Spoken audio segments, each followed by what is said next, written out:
What's going on, everybody? I'm Johnny Brook from Crafted Workshop. Welcome back to episode number 52 of the Crafted Podcast all about making stuff by hand, woodworking, metalworking, leather, electronics, and more.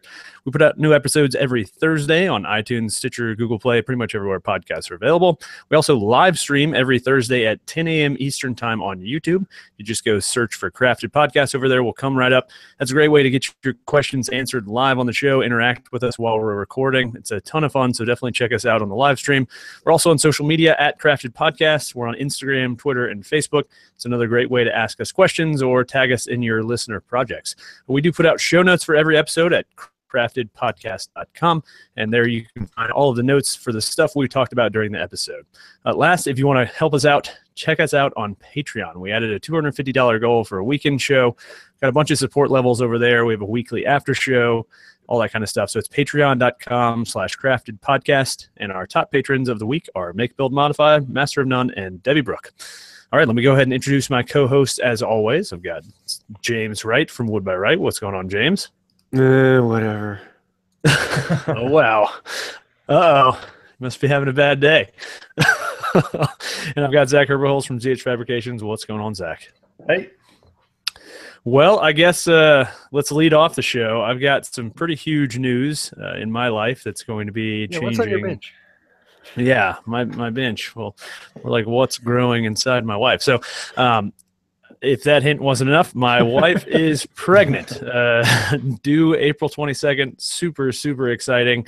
This is our first kid, so, you know, we're very excited and I think nervous as well, because I know this is going to be a huge life changer for us and obviously for my business and all that kind of stuff. So with that news, unfortunately, comes some other not so happy news.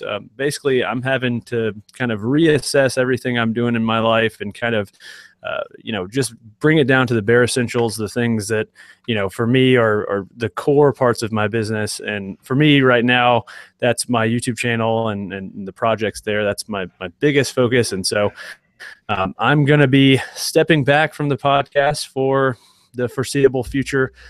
We're going to be rebranding it to, did we decide on this? The Creators Collective? Is that definitely the new name? I wouldn't say definitely. I would say good chance. There's a good chance. That's all right. If you guys have any suggestions for a new title, feel free to share them with us. Yeah. So obviously the Crafted name is kind of Crafted Workshop. So I'm gonna change that since I will no longer be on the show. But you guys are also kind of hunting for another co-host to join you. So I think you guys are kind of in the final stretch of that. So the podcast is going to continue running as usual. Live streaming, weekly episodes, all that kind of stuff. I'm just not going to be part of it, unfortunately. So I really, hate to do this, but I've really loved my time with you guys hanging out on the show and gonna miss it. But for me, it's just like 3 hours of my week that I just can't. I don't have the 3 hours to spare anymore. And I know that once we have a small creature hanging out in the house, it's going to be even crazier. So yeah. So with that out of the way, I guess let's go ahead and talk about what we've been working on. Let's kick us off. Zack, you're not eating anything for a change. So I do have a coffee bean in my mouth. I just found it on my desk and put it in my mouth. I don't know what's wrong with me. That is odd. Yeah, man, it's been crazy. Well, I say that every week. I need to find a new catchphrase. Well, first of all, actually, I should say that we do have our new host picked out, but I'm gonna keep that as a surprise. We're gonna introduce him next week. He has, if you're curious, he has been on the show before as a guest. So yes, yeah, which narrows it down to like probably 10 people, maybe. Yeah, it's actually Bob Claggett. He's giving up on the Making podcast, and yeah, it's Bob and Chris Salmoni and Mark Spagnuolo. They're ready to move on to bigger and bigger. Yeah. Yeah, who needs Wood Dog and Making It? We need both of them to fill Johnny's shoes. Yeah, that's funny, man. That's funny. No, what I've been working on. Well, I'll start this off by saying that my wife and I went to a symphony last night, which was pretty cool. And Nice. what was not cool was when we got home and I found out that our dog ate a leather sunglasses case that I made. Like all of it. The whole, like, there's one shred left, and I'm really happy he didn't eat that, because otherwise I wouldn't have known for like a day or two, or maybe I'd probably know this morning when I took the dog out. But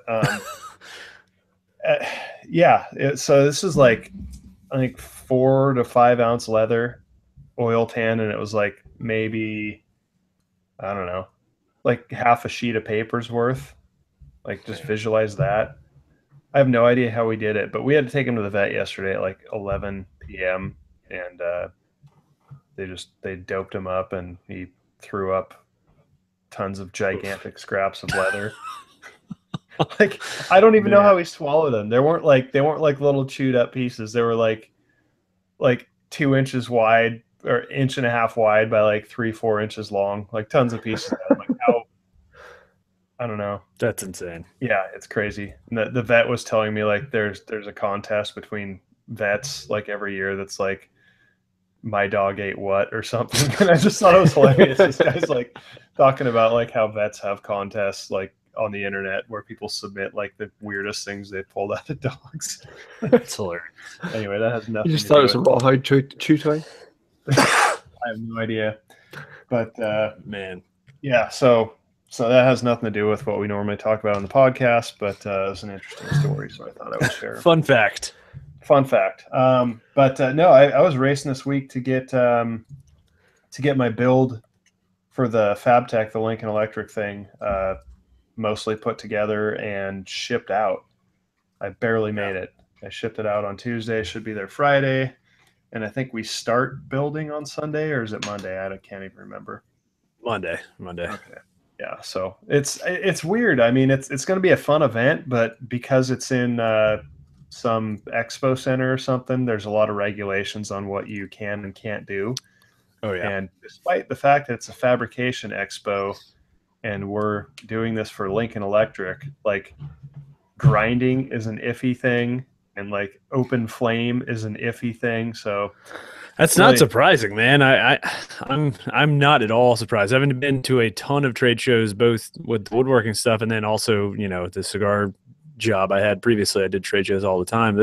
Places are crazy strict. I mean, I have been to a cigar convention where you could not smoke cigars. So, these convention centers, they basically have to be able to tear down and wipe the slate clean for whatever the next, like after Fabtech could be, an IT convention or a Maybelline convention or whatever. And, having burnt carpet and all that crap is not gonna be good. So yeah, well, they should have booked a carpet cleaning convention and just let us do our thing.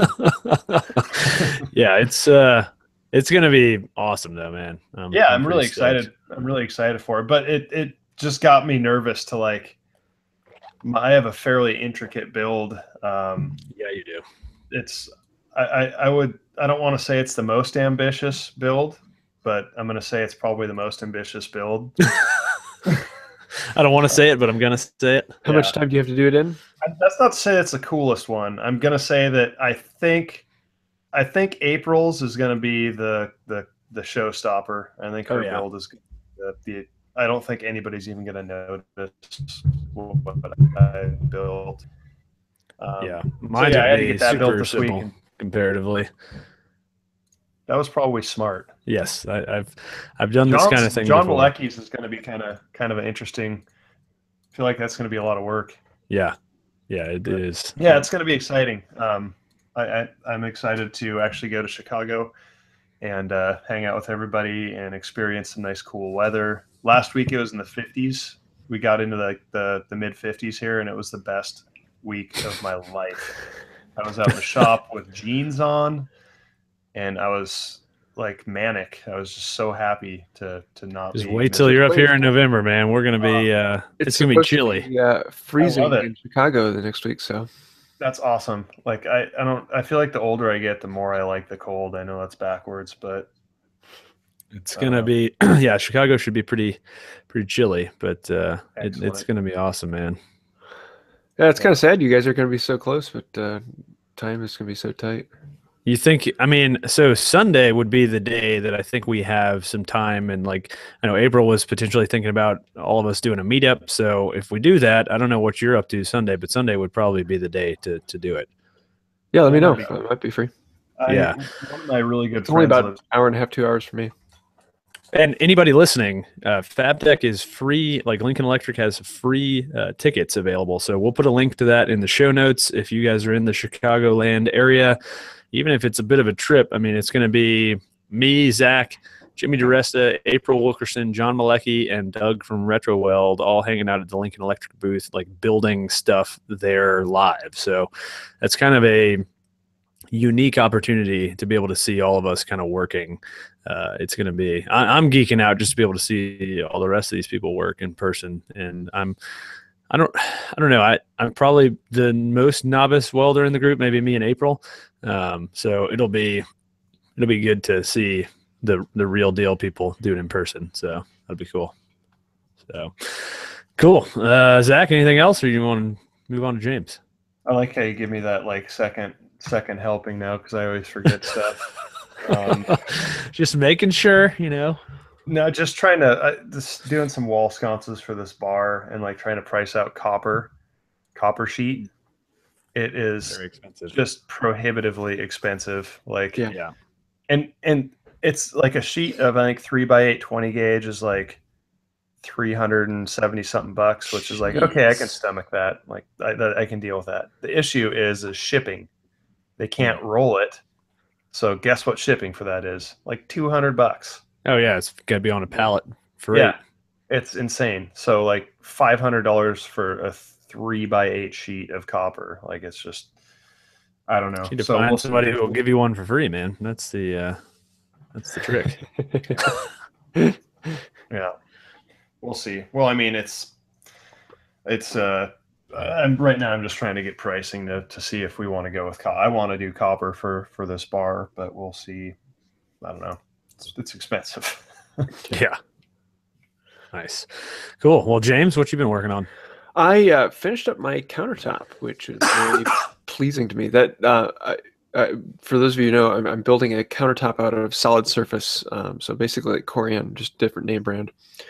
And I bought a sheet that is a 1/2 inch thick by 30 inches across by 13 foot long. And I decided to make the countertop, so layering it up so I have a bowl nose on the front and cutting out the sink, but then of course doing it all with hand tools because I'm stupid like that. But I was actually surprised at how easy it went. It dulls tools faster than anything I've worked with, so I've got to be constantly addressing that. But it came together, and I actually have a countertop in my kitchen and a sink in my kitchen. I'm feeling like I'm in the 19th century now. I have the modern conveniences. I'm excited to see that thing done because the flooring was awesome, man. It was awesome to watch you just suffer because I knew how much it sucked. It's like one of those builds that I never want to do, but is very entertaining because you know how much it's like terrible to participate in. So yeah, I'm interested to see the Corian and how it works and how it works with the hand planes. It's gonna be crazy. Yeah, it was actually really interesting because it planes very nicely. It works like a really hard maple, but it gets a really nice clean cut off of the plane. Yeah, I was very impressed with that. But the cool thing about the Corian countertops is they're designed to be just sanded. So if you ever have a scratch in it, you just hit it with like a 220 and then a 330, and then you buff it out with a Scotch-Brite pad, and you're good to go. Yes. And so any nicks or scrapes that I had, or if there were any plane marks left over by it, then I could very quickly sand them out and buff it away, and it looks great. Nice. I was blown away with how easy it really was. So do you think it'd cut like the same with like a table saw or something like that? Like super easy? Yeah. Or yeah, I was just cutting with a handsaw. Wow. I actually there's the countertop piece I made is a big L. So there's an inside corner that I wanted to have about a 2-inch radius on that inside corner. And then we have about a 3/8 round over on top and bottom. So normally, you would cut that with a hole saw, and then you would use a router to put the 3/8 round over top and bottom on it. But with hand tools, I can make the round over on the straight edges fairly easily with a plane and just round it down with a hand plane. But getting into the corner, I actually ended up having to carve it with bench chisels. And so it took a little bit of time, but it actually came out really well, and it carves really nicely. I was really impressed with that. I was kind of expecting to end up chipping a couple chisels, having to spend some time, but it carved really nicely. I had this beautiful round over there that you wouldn't know was hand carved. I was impressed. It was far easier than I was anticipating. So nice, man. That's cool. I'm excited to see that. Corian is one of those materials I have not worked with, and I would like to, because I know obviously Ben has done a lot of cool stuff with it lately with the CNC, and I think there's a lot of potential there for sure. Especially, I don't know why none of us use it for like tabletops, and I mean coffee tables, end tables. It'd be perfect for them. It's dimensionally stable. It's it's. I'm thinking about using it for inlays in the future. It's kind of expensive though, isn't it? Yes, for a 1/2-inch sheet, it's expensive. It was $450 shipping and everything to get that one sheet to me. Whoa. Yeah. But, all right. That's why. That's why we use wood. I also got a high grade top. I got one with the speckle and other things in it. If you're looking for like solid color, especially if you can find a supplier around you, you can buy a sheet for $150. Oh, that's reasonable. They're not that expensive for the cheaper ones that you're not wanting to make a really high quality countertop out of. Man, yeah, no, it works very well, and with power tools, it would work even easier, far easier. Yeah, no, that's interesting. That's cool. But it's kind of nice because I'm at a stopping point in the kitchen. It is functional. I have I have a few other things to do, and eventually I'm going to be making trim, and then I'll make a couple of videos for that. But I'm now into the shop again, so I'm now woodworking again, and it is a fantastic feeling. That is very nice. I have been in the shop quite a bit this past week, and it's been kind of refreshing to not just be right in it, not having to do a ton of computer work or be outside the shop like you. That'd get old very quickly, just doing like the home renovation stuff. Yeah. Man. Well, and to celebrate, I'm gonna be putting out one woodworking video every day for the month of November. So that'll be crazy and a lot of fun, but it should keep me in the shop a good bit. So I'm nice. I'm finishing out the tool racks, and then going to be working on a few small projects, but the big thing is finishing up the lathe. So hopefully that'll be in the next week or two. That I am very excited to see. I'm hoping you hurry up on that. So. I'm wanting it to be done so I can bring it when we all go out to your place. Oh yeah, that'd be cool. That'd be good, because as we figure out what we're doing with this collaboration build, which I don't think we're gonna spill the beans on quite yet, but how to incorporate hand tool work is a bit of a trick. So that'll be you could do some cool stuff with that. Nice. Well, I have been hard at work on this dang assembly table. It has been a massive project. It's just got a ton of hardware, and it's a big one. It's I think it was 4 sheets of 3/4 inch plywood, a sheet of 1/2 inch, and a sheet of 1/4 inch, and 9 sustainer trays, 7 drawers. Obviously the top with all the T-track stuff. So it was quite a bit of work, and it's a bit of a beast. So I'm pretty excited to see how I like using it instead of the Polk bench, but B, how the video does. I don't do many shop projects because I personally am not a huge fan of them. They're kind of a pain, and I'd rather spend my time building stuff for inside my house or for other people. But obviously shop projects a lot of woodworkers enjoy watching, so it should be kind of interesting. But it's definitely the most involved and probably intense like outfeed assembly table build I think I've seen. Just the amount of T-track is insane. It's gonna be interesting. But yeah, I'm definitely digging it. The T-track just looks so good once you get it all installed, and it's I managed to do it pretty cleanly. I had like one little slip up. Actually, the last groove I was routing for the last bit of T-track was I pulled the router in the wrong direction, and so instead of being pushed up against the fence, it pulled away from the fence and took a little, probably like a 1/4 inch little round area out next to one of the tracks. And functionally it makes no difference, but I'm going to end up probably filling it with wood filler or epoxy and sawdust or something. It's always in the last cut, isn't it? Always, Yeah. always. And, I'm like battling this cold, as you guys might be able to hear. And, this is like the 4th day straight I've worked on it. So, and I'm trying to get the video out. So it's just one of those things. Again, it's always because of rushing, and always because you're just thinking ahead to the next 5 things you got to do. And that's when you're not paying attention for that moment. So I feel like routers are to me, I think they're the most dangerous tool. And I'm the most apprehensive about using a router. They're the most unpredictable. That's the thing to me, I mean, well, it's just like, I don't know. I love a hand router. Yeah. It doesn't I feel like they're just so like temperamental. Like, I mean, like they're like, everything can be going perfectly fine, and like you just loosen up your grip a bit too much, or I don't even know. I never even know what it is I do wrong on them. Yeah, it hits a knot or some weird grain.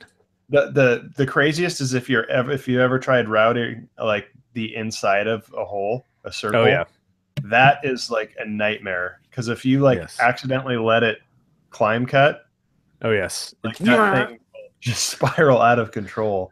Yes, it's in a router bit. Fortunately, I've been good so far, but like I would imagine a router bit could do some really bad damage to your body. So I've cut the crap out of my hand just installing that Whiteside Ultimate Flush Trim bit, and so if it was on, it would just destroy you like that. Yeah. That was my probably scariest router moment, was using that bit, because it's a monstrosity. It's like 1.5 inches tall, 7/8 inch diameter, spiral, crazy bit. And I was doing that kerfing in table and doing exactly what you're talking about, routing on the inside to try to flush up the edge, the hardwood edge banding with the plywood.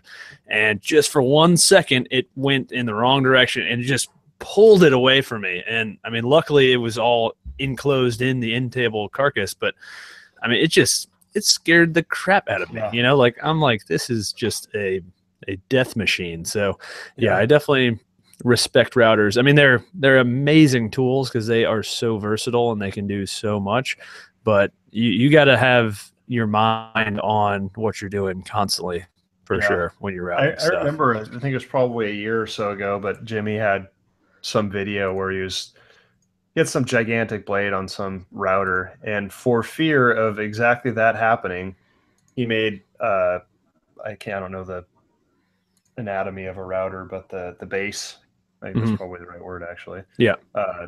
He made his own base out of plexiglass, and he made it like 1 foot long, and put like a 50 or 60 pound dumbbell on the plexiglass, so that like if that thing bucked or kicked, like it wouldn't, cut him in half. I thought that was pretty clever. Yeah, that is very, very clever. Yeah, Paul Jackman in the live chat just said a kid at his vocational high school put a bit in the router that was way too big and chopped the ends of all his fingers off on one hand. You guys ever notice how Paul never shows his whole left hand in a video? He's that kid. Yeah, my dad got his finger caught in one when I was a kid. Ugh. Thankfully, it didn't take much off, but it was one of those things of, oh yeah, don't do that. Yeah. Well, anyway, that was the most kind of the part of the build I was most nervous about was routing in the tracks for the T-tracks, and it went pretty smoothly. Besides that, I was actually kind of impressed. It was, I just used like my track saw track as the guide across like the short width of the table, and then I used an edge guide along the edges for the tracks that are like 3 inches in, and then I used a long piece of plywood for the long direction grooves. Unfortunately, there was a little bit of flex in the middle of the plywood, so the groove was a little bit sloppy on that one. But again, it's all functionally fine. I mean, those T-tracks are secured like every 6 inches with a 1-inch screw, so they're not going anywhere. But it's going to be cool. I'm excited to have it, and I was just so sick of losing screws through the Palk bench top. I literally every single project I have ever built since I got that, I've had screws fall through there, and I don't know how people deal with it. Shake it. It's like ridiculous. And like the thing with the Palk is the whole inside section is storage. So I was keeping all my table saw jigs and stuff in there. So if I lost a screw, like it's gone. It's into the abyss, like there is, I would have to pull out every jig to try to find it. And so, when projects like the hardware would come with like exactly the number of screws I needed, I was so nervous, because it wasn't even like dropping it. It's like when you're driving a screw and it decides to like flip off sideways, and I don't know, strip it was out or something. Yeah, it was nerve wracking. So I'm glad to be. When I was a mechanic, T-track. I'm sure you can get them anywhere, but those little magnetic. Oh yeah, like that's something that I should get, but probably never will. Me too. Harbor Freight has them, but so the thing is, I don't lose them usually just by like having them sitting on the table and them rolling. It's when I'm like trying to drive the screw and it falls or something like that. That's when it always happens. But anyway, so that video should be out later today, hopefully. So we'll see. It's going to be a long one though, so the edit is taking quite a long time. But yeah, that's about all I've been working on. So I guess let's move into some questions from the audience. We've got one from our patron, Mark Maunula. So he said he was recently able to get a couple hundred board feet of butternut. And so he says after looking at the tree identification, he sees it's a very soft wood. What type of projects would it be good for, and what type of projects should I probably avoid? Carving. So, yeah, exactly. That is a fantastic wood for carving. Yeah. Well, we built our waterfall table out of butternut. Mm-hmm. So I don't know. I mean, I don't think it's any softer than pine probably, and people build all kinds of crap it's out harder of than pine. It's probably in the range of like a sapele. Oh, really? Yeah. Oh, well, then that should be fine. No, I mean, in all honesty, I mean, you can make anything out of any wood. I mean, people make a lot of fuss about, that's too hard of wood for that, or that's too soft wood for that. Even like a workbench. The tradition is you make your workbench out of like rock maple or some other seriously hard wood. Well, in all honesty, a soft workbench is actually a nice thing, because if you're working on something that's slightly softer than your bench and you bounce it on the corner or something of that nature, it's not going to ding it up. And that's one of the reasons why I made the edges out of walnut as opposed to oak or something harder, so that all the corners on mine are a little softer than the inside. So it's definitely not close to sapele. I'm just looking at the Jenka hardness scale on Belforest website. So for butternut, it's 490. And for sapele, supposedly it's 1500, which is crazy. So butternut is kind of right in there with poplar and Spanish cedar, and that's probably only woods. Yeah, that's kind of the only two. Aspen, which is what 2x4s a lot of times are going to be aspen. So it's going to be fairly soft. But I mean, a ton of people use poplar for like face frames and any kind of painted. I made a little dinner table out of poplar once. Yeah, I mean, I haven't heard anything back from them. So it also depends on like what you like stylistically. Like if you build rustic furniture, who cares if it gets a couple of dents in it? I mean, I personally don't. So if I was building a modern piece, I wouldn't want it to get dented. But if you do build rustic stuff, that kind of works perfectly. But I mean, even like boxes and things like that would be fantastic for it. Yeah. It is a great hand tool wood. It's very easy to work, very simple, really nice to plane. Yeah, Yeah. I'd pretty much just say like it's probably not the best writing surface for like a desk, but I mean, other than that, Who writes on desks these days anyway, man? I haven't written on my desk in years. Yeah, it's a really cool looking wood too. I think it's got a really interesting. It's got a lot of character. Depending on obviously the kind of one you got, but that slab we got was awesome. That thing was really cool. So cool. Let's see. Tracy Keaton says she has a 1780s Chinese Calligraphy Scholar Cabinet that is in need of some type of hydration. I'm afraid to touch it because it's so thin. Could we recommend something? Yeah. I don't know. That's not my forte. So James, you got anything?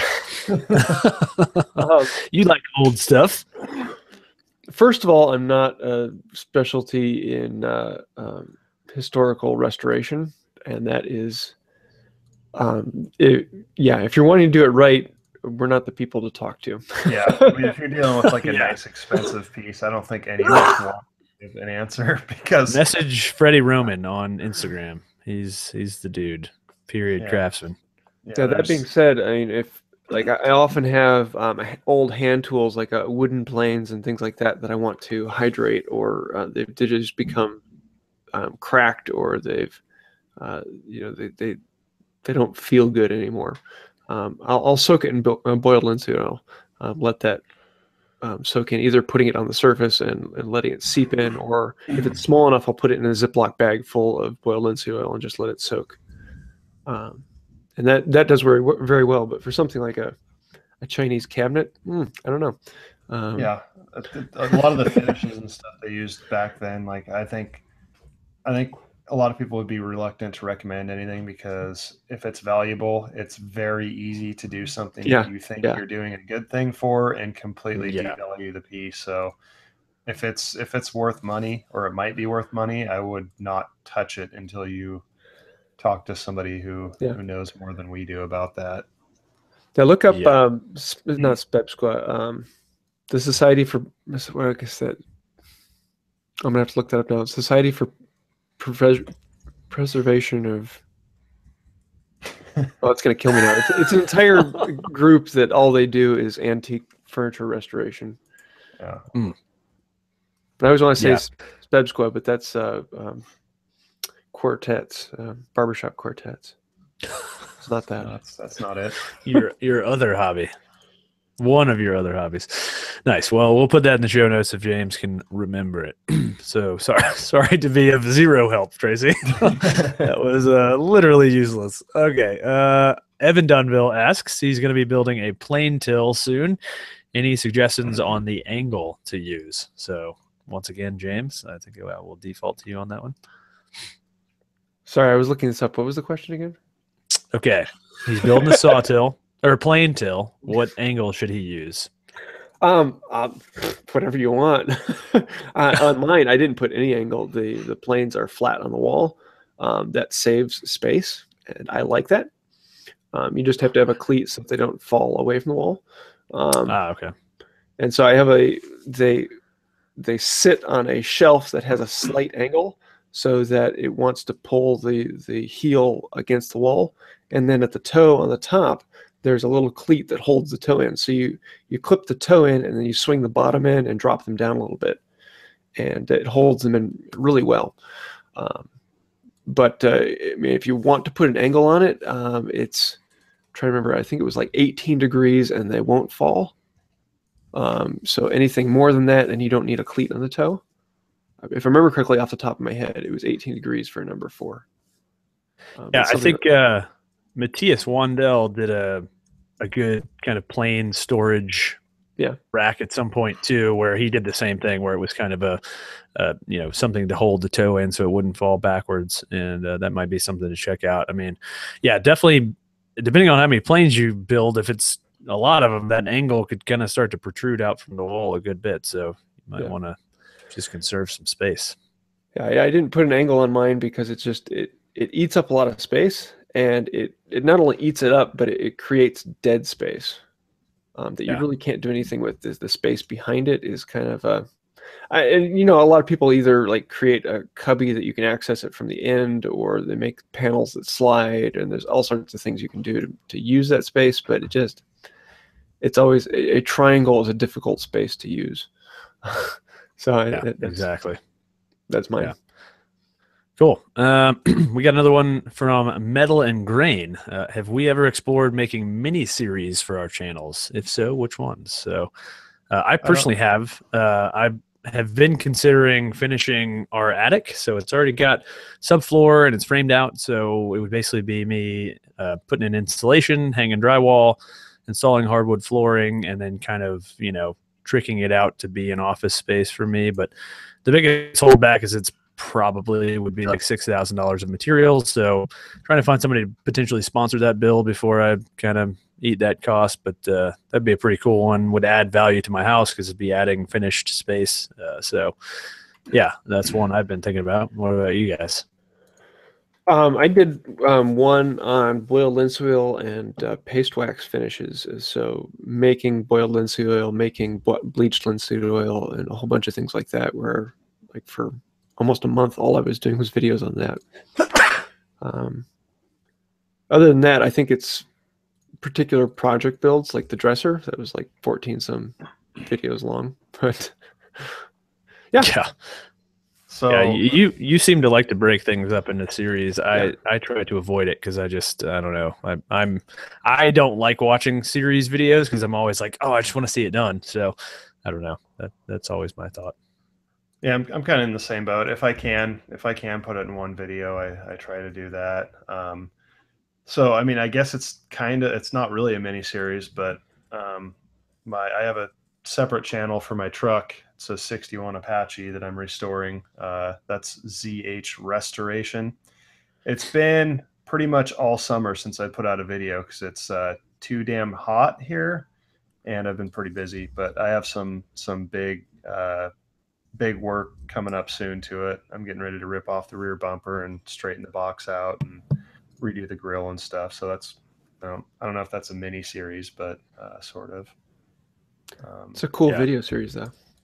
I'm excited. I feel really bad that it's been so long since I put out a video. I just haven't had the time, and it's too hot to be out in the sun and the heat at the same time here. So it's getting to be that season. So I'm sure I'll get a lot of work done to it over the next 4 or 5 months. I'm excited. I really liked that series for sure. I'm a sucker for that kind of thing. Have you ever seen Tom's Turbo Garage, Zach? He is a YouTube guy. Awesome. He took a Mazda Miata, like a 2008 or something, and put in a LS3 V8 from like a Corvette.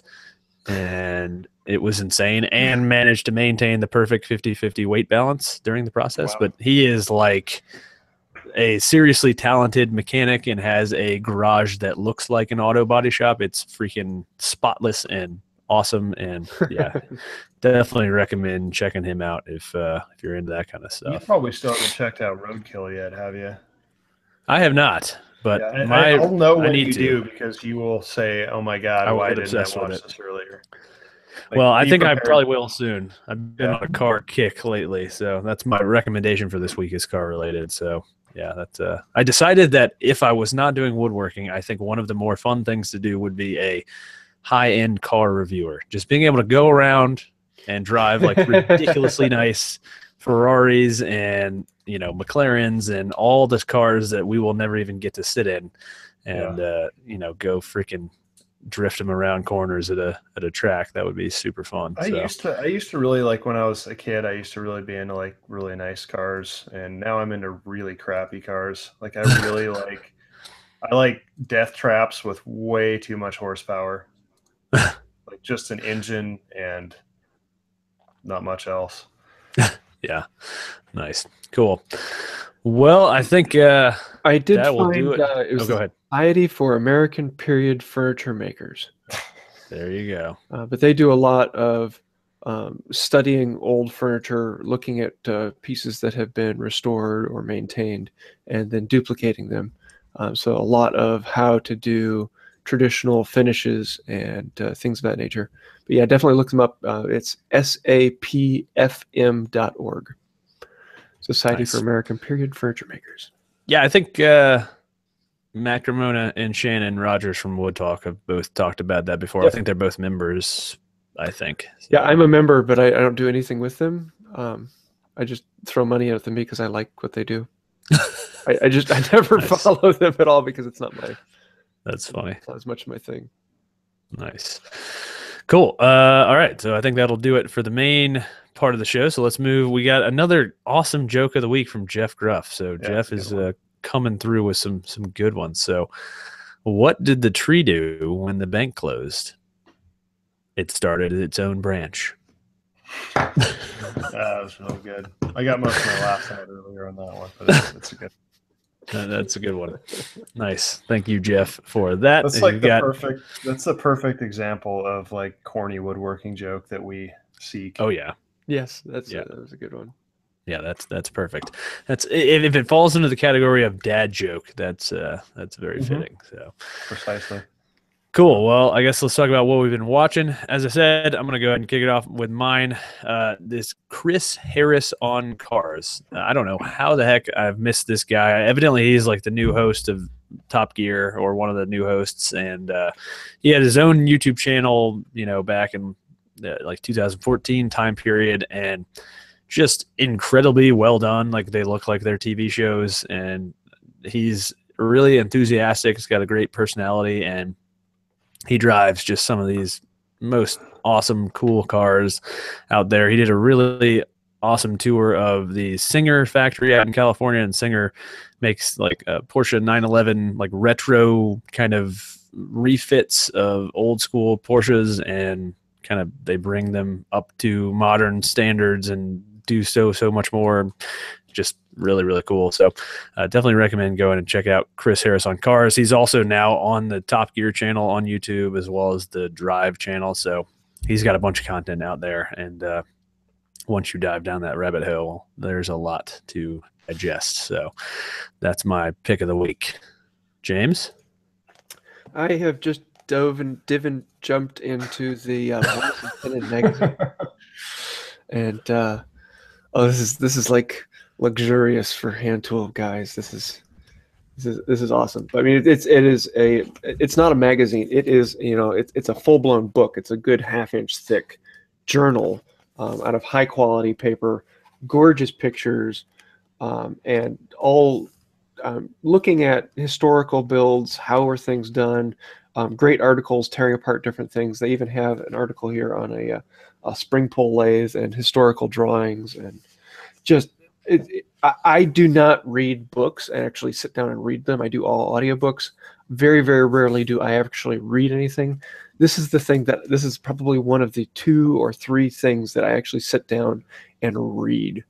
It is phenomenal. Yeah, I love it. Nice.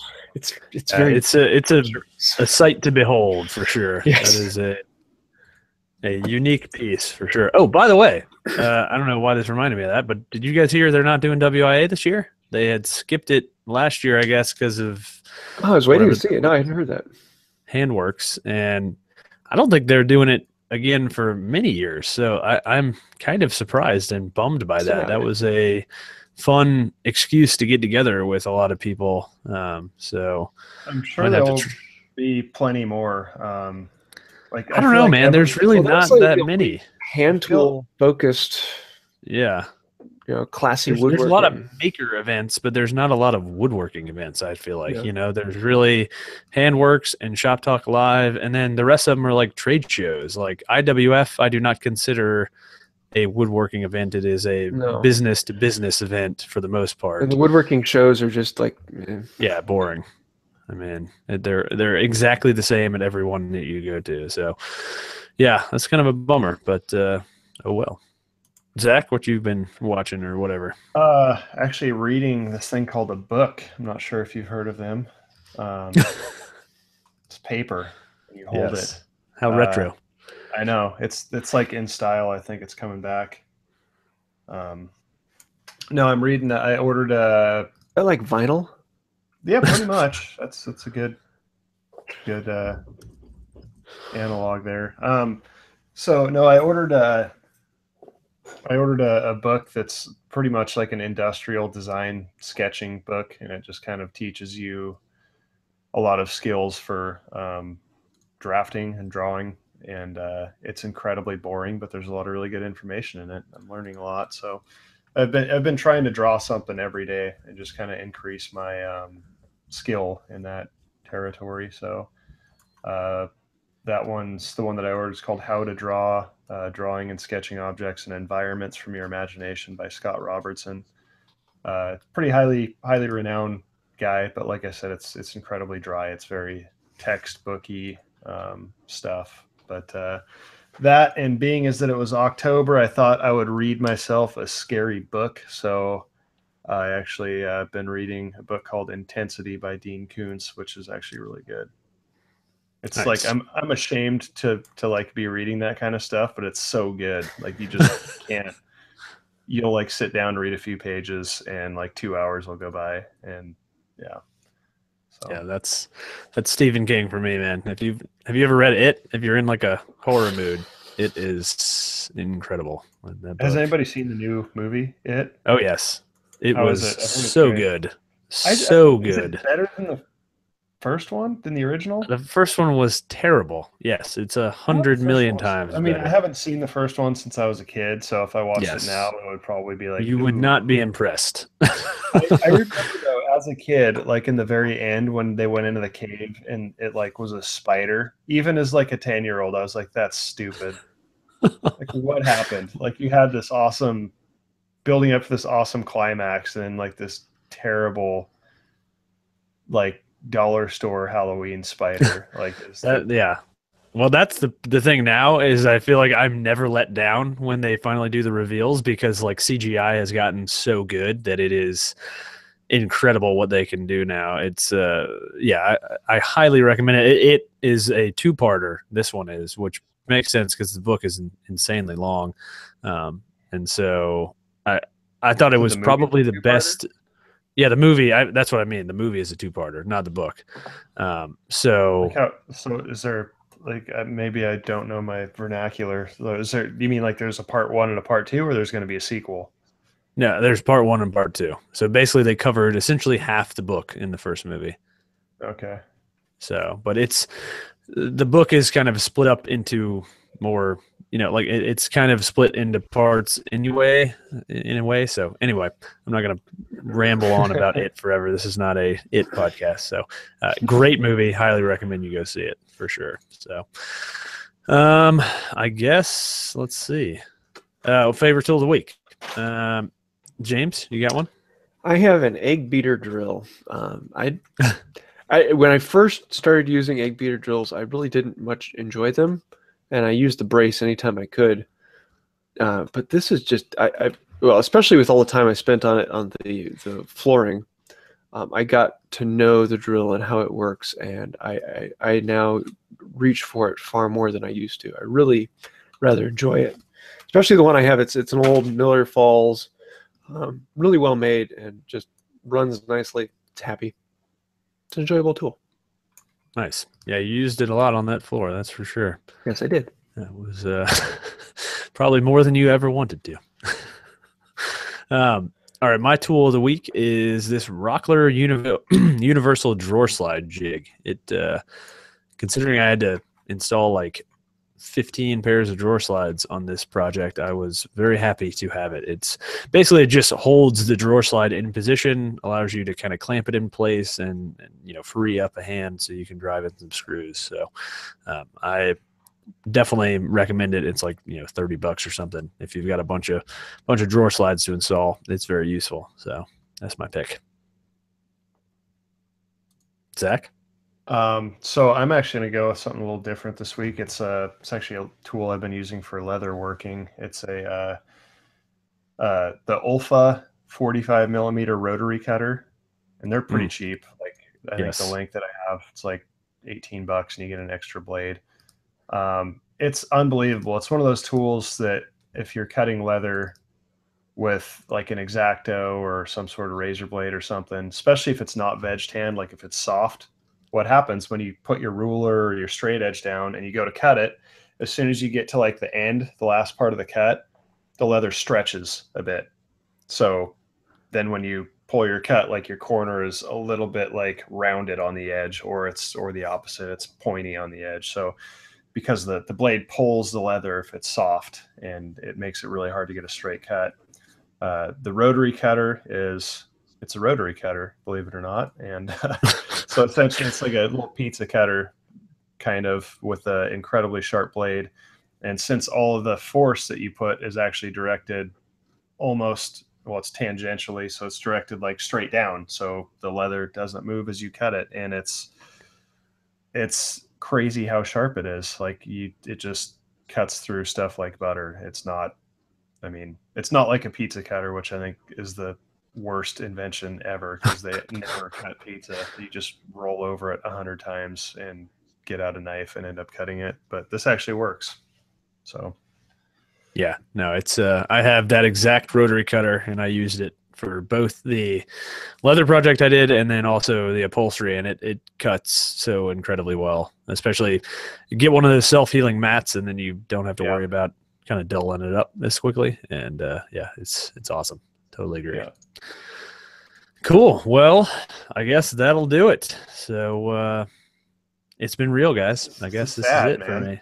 I know. It's a bummer, but we'll still, of course, be in touch through our other meetings and Facebook chat and all that stuff. And y'all will be up at my place in, I guess, a few weeks, really. I wonder. Well, I'm sure we'll have you back on the show on occasion. Oh yeah, I mean that's the thing. I can be a guest. Yeah, I'm a traitor, a deserter. No, it's been a ton of fun, and to the audience, thank you all so much.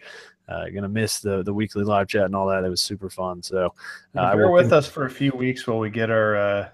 We have a new host next week, but I mean, I don't think I think we're going to have a hard time doing what Johnny does. I think he's a big part of the chemistry behind everything that has led us to where we're at. I can ramble forever, but I cannot direct a podcast. I tried that one time and it was a train wreck. So, so just bear with us while we get back into the groove and kind of reestablish our whatever the word I'm looking for is, that thing. The flow. Yeah, no, it's it'll be good. Y'all figure it out, and yeah, I'm sure I'll be back as a guest at some point in the future. So that being said, my YouTube channel and all that stuff will be continuing as usual. So I'm certainly not getting out of the woodworking game or anything like that. It's just I'm trying to eliminate as much in my life that's not just the absolute most critical things as my core part of my business. So you're not going to Matt Vanderlist on us, right? No, definitely not. No, I would be, I would stop making money if I did that, considering this is my full-time job. So I'm not going anywhere. So thanks to everybody for listening. And I guess, the show will be back next week as usual. That might be a different name, but the iTunes subscriptions stay active, so that shouldn't be a problem. We can transfer the feed that way. We're going to start segueing into a different name. And for those who weren't here at the beginning, we do have another show host picked out for next week. It's a surprise. He's been on the show before, and it should be good. But if you guys have any suggestions for names, feel free to throw them at us. We're leaning towards the Creators Collective at the moment. So. Yep. Cool. Awesome, guys. Well, I guess that'll do it this week. And until next time, happy building.